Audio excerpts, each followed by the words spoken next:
Muy buenos días con todos. Muchísimas gracias por estar con nosotros aquí el día de hoy.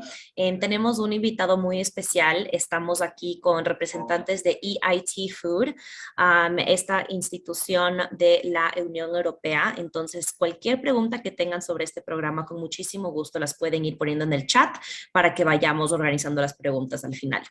Les recuerdo que tenemos un convenio con esta universidad para los beneficiarios del programa Crédito Beca y este convenio consiste en un descuento del 50% en el valor de la matrícula para hasta 5 beneficiarios en el programa de Master in Food Systems.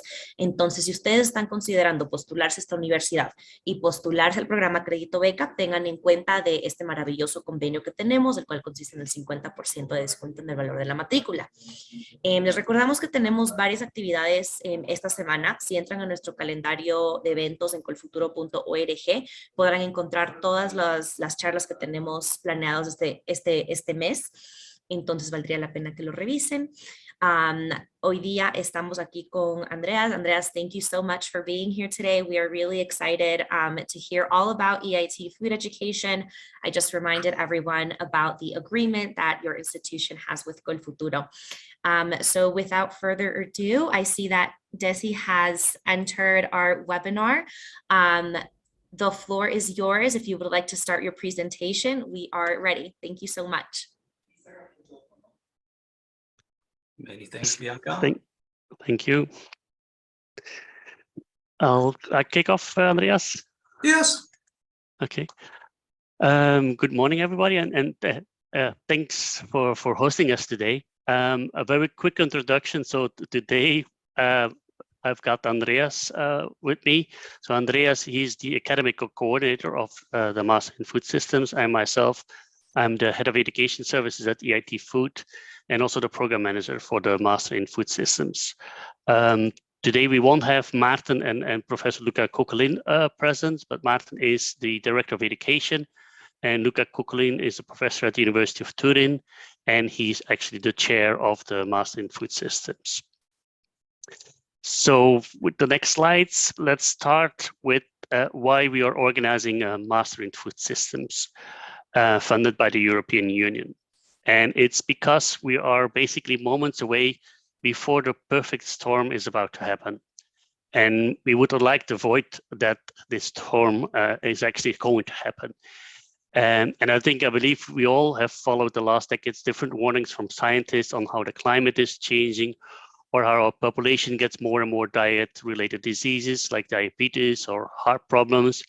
And let's not forget devastating images from people suffering from hunger while we live in a society where food should be a basic necessity as basically running water. So we really need a fundamental change, and a change that allows to feed a growing population without destroying our dearest Mother Earth and assuring as well that we all improve on our health. So that's why we are basically doing a Master in Food Systems, and that's where also you can help us changing our world. The next slide. And we're also not alone in this world. So EIT Food is part of the bigger community in this part. And so we're all familiar with the UN sustainability goals. And as is EIT Food, we are also very much committed to joining them in their effort to solve these key challenges. And in this slide, you will see the tick boxes to which sustainability development goals that we are as EIT Food also contributing to. So next slide. So within the Master in Food Systems, we are focusing on the entire food systems, while at the same time having also the consumer centricity present, but also focusing on different areas like alternative proteins, sustainable agriculture and aquaculture, targeted nutrition, digital traceabilities, and circular food systems.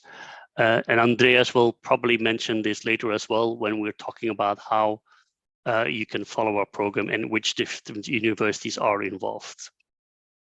Next slide. So before we go into details of our master program, when you join EIT Food, you're not just joining EIT Food, but you're joining a bigger community of different EIT kicks.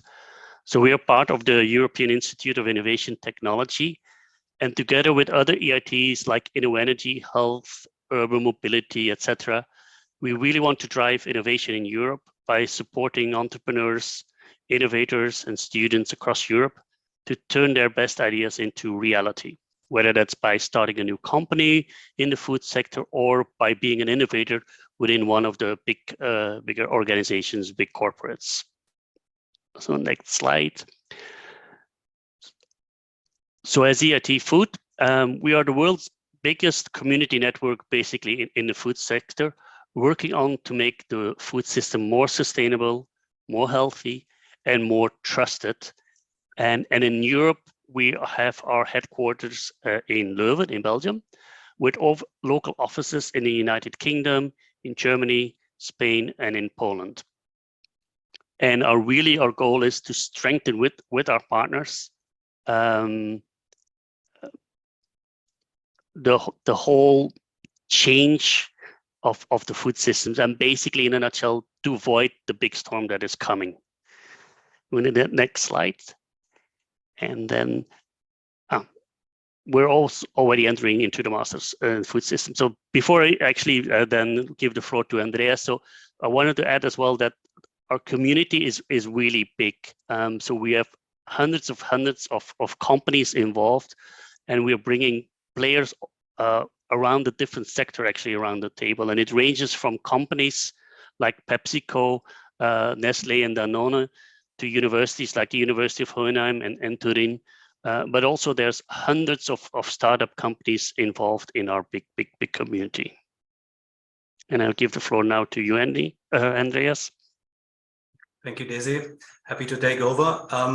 I will shortly come to a bit of more the nuts and bolts of how the program works. I think it's quite an exceptional program in some of the kind of the things that it enables and requires indeed the students to do. But first, coming back to what Daisy already mentioned, the perspective on the food system as a whole that we try to kind of, or that we have built into this master's program from the start. You see here on the left-hand side a representation of the food system with the kind of the stages: food production, then processing, packaging, logistics, distribution, how it affects consumers, so the health of consumers, for example. And then also the part where it comes full circle, side streams, waste streams, in how far can those feed back into the system again. So that's kind of the systems perspective that we have. The transformation that Daisy mentioned is about the whole system. So you can't just look at one of the components. You need to kind of look at the system as a whole. This requires a special skill set, which our master's program is built from the start to equip students with. Right. One of the goals, obviously, is to overcome the fragmentation that the food sector has. Right. So one of the problems, in particular, the European food sector, is a lot of fragmentation, also low consumer trust that we are kind of working to rebuild and strengthen. And also there's a multitude of actors involved. So you have farmers, you have people in food processing plants, you have packaging logistics, right? The people who are kind of delivering the stuff. So lots of actors are involved in this. And there's also means lots of people to include whenever you try to make a change in the system. This is about the skills that the program was set out to kind of strengthen and develop in students. So you see here on the on this graph on the right upper side of this graph, these are the important and growing skills that we are kind of emphasizing in the masters. So leadership skills, communication, negotiation skills, critical thinking skills, lots of focus on using IT, digitalization, equipment, and so on. So this is kind of where our program has its emphasis. I wanted to share with you this quote we have. This is actually one of the students from our first cohort. She started in 2019 and has now kind of gone into the job world already. So this quote, I think, exemplifies quite nicely what our masters is kind of well, what it specifically has to offer, and likely no other master program has. So the network, one of the biggest advantages of the program is the network. And here she says she hopes to plan and continue to make use of it after she graduates, which I know she has done. What the master's made me realize is that it's sometimes a huge advantage to have a bit of knowledge in many fields rather than being a specialist in only one area.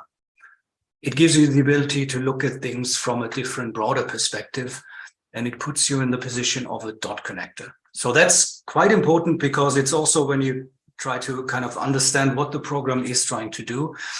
We are not so much trying to create specialists, food scientists, food engineers, right? There are other programs also at our participating universities who specifically set out to do that. The Master in Food Systems is setting out to create more generalists, the people who can communicate with the farmer on the field, the person in the processing plant, and also all the other people, the other actors involved in the food system, and be able to kind of see from a bird's eye perspective, be the dot connector. So that is what we are trying to achieve here. On this slide, you see lots of projects that students have started and done in the master's program. Some of them master's projects, some of them smaller projects within some of the modules. And I think it shows nicely how we kind of span the whole system, right? There's a project in every element, in every component of this system that our students are kind of tackling. What can you do when you study the Masters in Food Systems? Basically, there's a whole range of opportunities, so it doesn't commit you to anything, any specific course of action. There is the possibility of academic careers, so you can go on to do a PhD if you come out with a Master of Food Systems degree. Also research, going into research, new product development is a possibility. We are kind of, let's say, we would like you to get into industry, also in the European food sector, strengthening and being kind of an agent of transformation for the food sector from industry, not only at large companies, but in particular also smaller companies and entrepreneurial ventures. So we have a large emphasis, and I'll come back to that, on equipping you with the mindset and the skill set to become an entrepreneur in the food system. This can mean founding a company, and we would very much like you to go in that direction. It can also mean acting with this mindset and using this skill set to be an agent of change in a large company as well. So acting entrepreneurially is one of the very important pillars of our program. Policy setting and in general, the sphere of politics as it relates to the food sector is also one of the possible career goals or career pathways that you have open. And of course, a food safety agency is another option there. There's a couple of other opportunities. So basically, well, the world is wide open. This is the partnership that we have set up, led by EIT Food. You see here, based in Belgium. We have a range of universities. On this slide, it's 7 universities that are together performing, bringing about this Master in Food Systems program. In 2023, for the intake, we have 5 universities enrolling students, and the University of Aarhus in Denmark contributing as a university that takes in guest students in this pathway. So you see, it's basically a program that spans across Europe.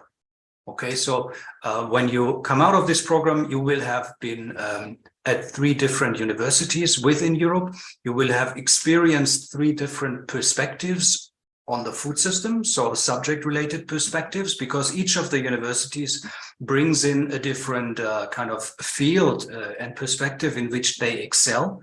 But you will also have visited 3 cities in Europe that are kind of bringing in their own culture, 3 countries, 3 kind of university cultures as well. So you will have kind of experienced more than many students in a program that is based in one country only have experienced. You will be an expert in the European food sector.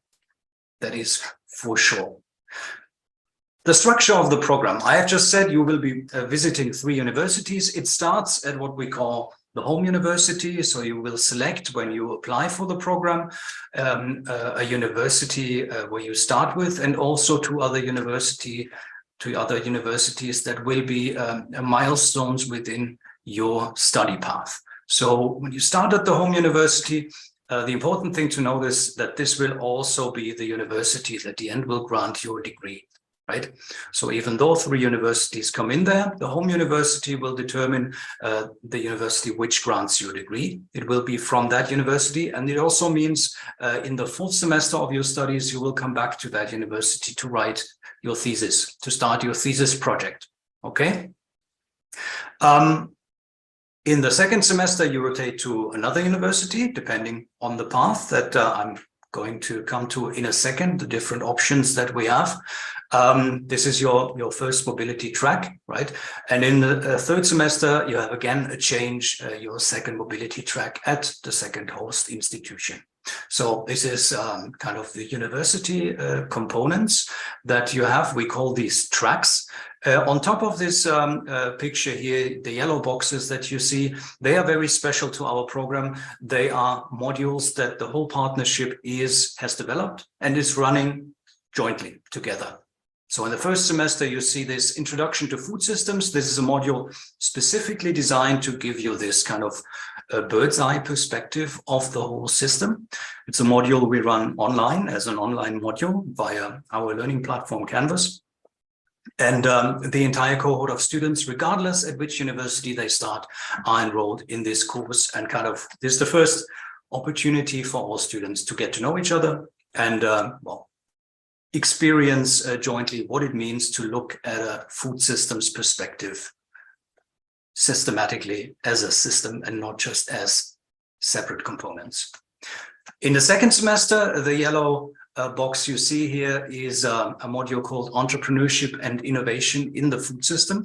So that is a very special module in the sense that it includes a residential summer school. So it's a hybrid module that includes online sessions, again, with the whole cohort of students enrolled. But there's also a phase of a summer, basically, where all the students meet in a central location within Europe and have a very, very intensive time getting up to speed on what it means to be an innovator and an entrepreneur in the food system, in the food sector. Okay, I'll show you a couple of pictures later on, but that is one that is a very strong emphasis in this program. I said already, to give you this mindset and provide you with the skill set of being an entrepreneur. And this is one of the core modules where it happens. In the 3rd semester, there's another module that has a slightly different focus, the Emerging Technologies Business Case Study, a very exciting one, because this is not only about being an entrepreneur, it has the focus of taking an intellectual property, knowing basically all you need to know about intellectual property, rights management, and so on, patenting, everything that comes into it, and then commercializing this intellectual property in the food sector. So the task here is for students to take something that somebody else has developed, is maybe not yet commercialized, maybe cutting edge technology, maybe a patent, and using it to commercialize in the food sector. So actually here you are doing a bit of consultancy work in a team, in a student team for your university. Okay. Just a second. Sorry about that. My coffee machine had just decided to clean itself now. I don't want that down. In the 4th semester, there is also a yellow block, but this is not a module. This is actually an event. So in the 4th semester, after you have been doing your thesis work, your thesis project, we invite all the students in the cohort to come together again, most likely in Belgium at EIT Food headquarters, and celebrate the graduate conference. I'll also have a couple of pictures here. So that is the basic structure of studies in the Master of Food Systems. A couple of words about our universities, and this is coming back to the hardest nuts to crack that Daisy talked about. So in our partnership and for our program, we have kind of looked at different challenges that face the food systems today and tried to kind of group our offering depending on what each university is bringing in what are kind of the areas of expertise that everybody has and how it can come together in different paths. So what you see here is basically some of the hardest nuts to crack and which of our universities in the partnership bring the strongest focus in this. So, and all of the paths that we offer are combinations of these universities, right? So if you combine certain universities, I think that's clear here. For example, if you look at the top left area, sustainable production, we have the University of Hohenheim on top in the winter semester having a very strong focus on that area. The University of Turin having a very strong focus in its summer semester, and then Aarhus University as well. So if you combine these three tracks, for example, you have a study path that is extremely strong in this area, sustainable production. I'm not going to dwell too long on this. If you look at the bottom right corner, you find a QR code, and later on you're going to find this again. If you follow that URL, you will get to the path advisory tool that makes it very simple for you to go from what you are most interested in. So one of these things like sustainable production, for example, and see what are the paths that are best suited for that area of interest, right? So that kind of gives you an idea. If you want to study the Master in Food Systems, but don't yet know where you would like to start, what universities you would like to include, that is where you can find very quickly the information you need to make that selection, and also very detailed information on what actually the modules are at each of the universities. Okay, it will look a lot like this. I'll just show you this, as this is the offering that the universities are bringing on in 2023. I would like to specifically mention, if you come in with a certain type of degree, with a more of a background in economy and management, there's two paths that we would recommend to you. These have been kind of formulated by the universities to accommodate that kind of a prior degree profile. The other paths are more kind of geared to candidates with a natural sciences background. You will find the details on the kind of the accepted prior degrees on our application portal, and I'll come to it also later on. I also kind of would like to give you the bird's eye view on the program. That is especially interesting for me because I'm the one basically responsible for having the bird's eye view, as I'm the one kind of sitting between the universities and making sure that the program is running smoothly. So every university has a coordinator specifically for the Master in Food Systems. And as there's lots of mobility involved, it's important to make sure that everybody's talking to each other, right? So that it's always ensured that students get the advice they need and the support they need to go through the three different universities. So I've basically already mentioned that you start with the module that is called Introduction to Food Systems. Here's a screenshot on what this looks like. Basically, an online course focusing on a systems perspective to food, starting in October, and kind of bringing you into the program proper. At the same time, depending on which university you start from, you will have other modules, in most cases 3 other modules on site, where you will have one particular perspective on the food system. Just as an example, if you start at the University of Turin, it will most likely be food safety, for example. After the semester, you will have your first rotation, so everybody will move to a second university. And here, I think, is well, interesting to see if you kind of look again at UNITO, the first circle here, University of Turin. Students from different universities are going to come into the University of Turin and kind of mixing again, right? So the students you will have started with at UNITO, some of them might go off to the University of Warsaw, for example, and you will go off to another university as well. And they're meeting with other students. And in this sense, kind of the cohort at each of the universities during the course of the program everybody will have met everybody else at some of the universities. In the second semester, again, you follow the track depending on the university where you are studying at, And during that time, you will kind of meet at the residential summer school entrepreneurship and innovation in the food system. Here's a photo of the last iteration of the summer school. We held it in Turin on site. And in this picture, you see one of the student teams pitching their venture idea. So that is one of the tasks in the summer school. After that, there's again a rotation, and you can follow the arrows to see who will be meeting whom. If we stay with Onito, you will see that students from Warsaw and from Lund will be joining at the University of Turin. And here again, it's the winter semester, so it's a food safety at Turin for these students. And at the same time, they will be doing the emerging technology business case study, right? It starts with everything you need to know about intellectual property. For this, actually, we have specifically developed a serious game. So it's a gamified approach to learn about intellectual property, Leap in Time. That is something that we are running online.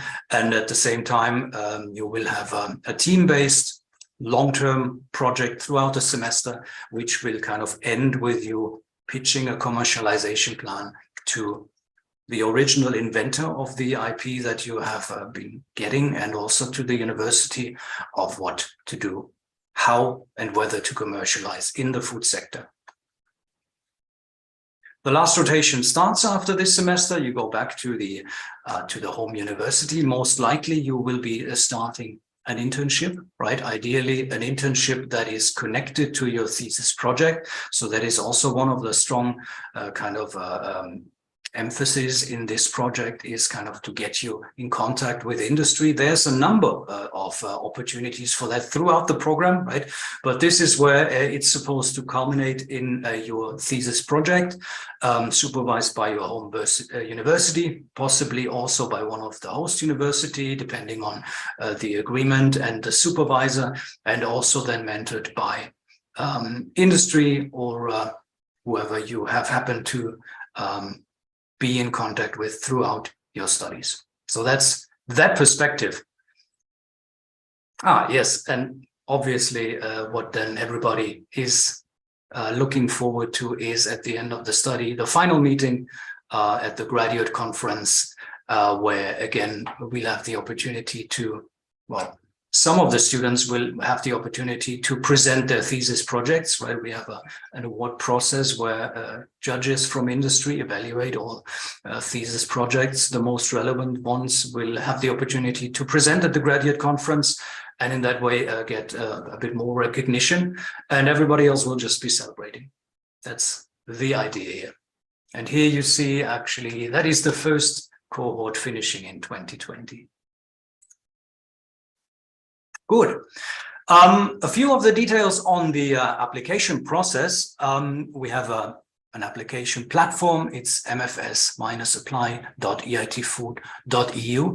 That is, I think, the best place to start kind of also getting more information in case you still have open questions.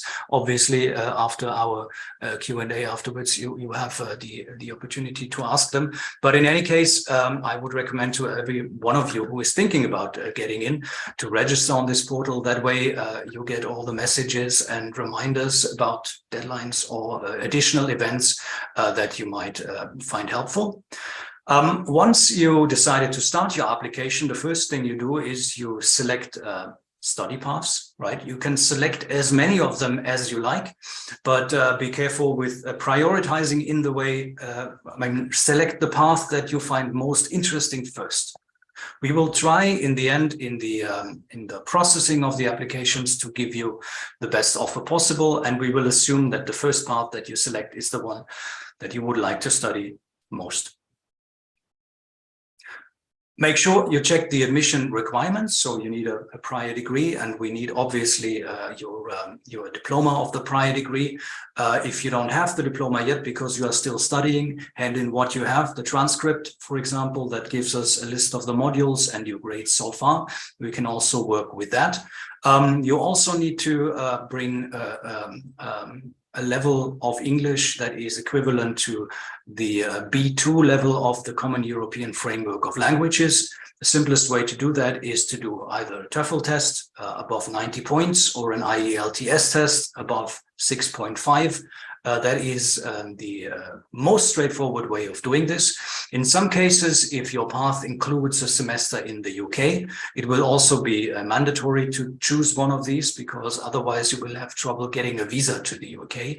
In other cases, there's possibly other opportunities as well at the universities to kind of document a language level of B2. So check the admission requirements page. And the other thing to note is, as soon as you submit your applications, the team that you see on the right-hand side here will start working with you on whether there are open questions about documentation, whether there is something missing, whether there is something to be clarified. So the earlier you do that, the more likely it is going to end up as a successful application.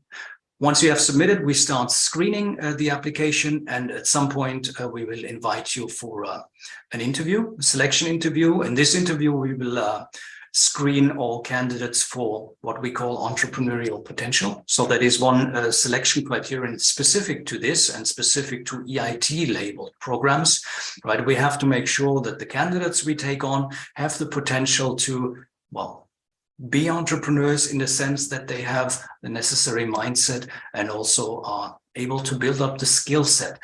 So in the application form, we'll ask you a specific set of questions that are geared to finding out whether you are creative, you can cope with ambiguous situations, you are a critical thinker, and resilient under circumstances that, well, require resilience. That is basically the whole magic. If you are able to kind of make a good case for you, it will kind of bring you up in the scoring and the ranking of candidates, and make it more likely in the end that you can also get a scholarship, right? After the interview, it will not take long before you get a final decision, so an offer. A study offer from us, usually also connected to an information on what scholarship you can get. And from that point on, we are waiting for your response, your acceptance of the offer. And well, then also after the acceptance, we will ask you for a deposit payment.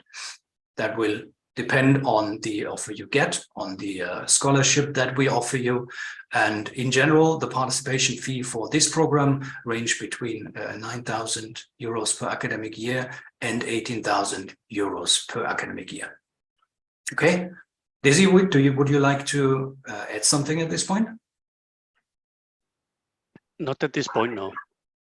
Okay, so then I think at this point I am already at the end. I would like to close with that statement here. If you want to be part of a community of inspired students and entrepreneurs, and to have the possibility to work on your personal project in the field of food systems, this master's could be the right choice for you. I hope that we could convince some of you that this program is for you, and I'm looking forward to seeing your applications. And right now, let's open the floor for questions.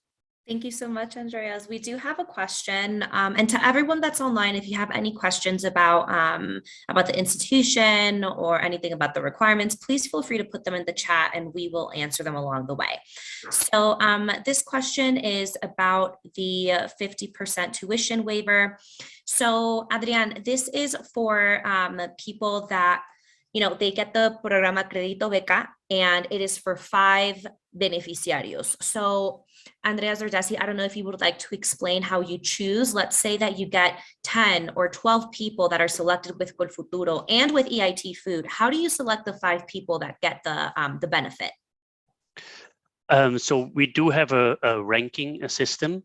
So based on the ranking systems, we have different scholarships available. Obviously, we don't have a scholarship for everybody, but within the agreement with Colfuturo, it's very specifically that those that also got accepted the loan for Colfuturo, that we warrant at least 5 students to have this scholarship, of the 50% available. It might be that you will even rank much higher compared to other candidates, and that we will even be able to offer you even a better scholarship than the 50%. But that's then a separate thing. But we at least warrant for at least 5 students that also get a Col Futuro loan scholarship scheme, that they will also get the other 50% from EIT Food. Wonderful. Thank you so much. And then I do have a question that usually people ask at all of our webinars. What is the ideal candidate that you are looking for? When you see the applications, what's like the it factor that you say, this is the kind of student that we want at EIT Food?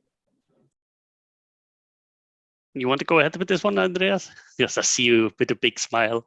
I have some ideas. I mean, it's a bit difficult to talk about the ideal candidate, but factors that definitely I like to see is you answer the questions, right? That the application form asks you. That's kind of a prerequisite. But a student who has already kind of has had a touch with industry working world, so that might have been it could be a family business, for example, that could be a student society kind of engagement, students that we see are proactive and give us evidence of kind of a mindset that shows that they are kind of trying to solve problems, also things that are relevant in society, so trying to tackle challenges that society faces, that can take risks, right? We want people who are able and willing to take some risks.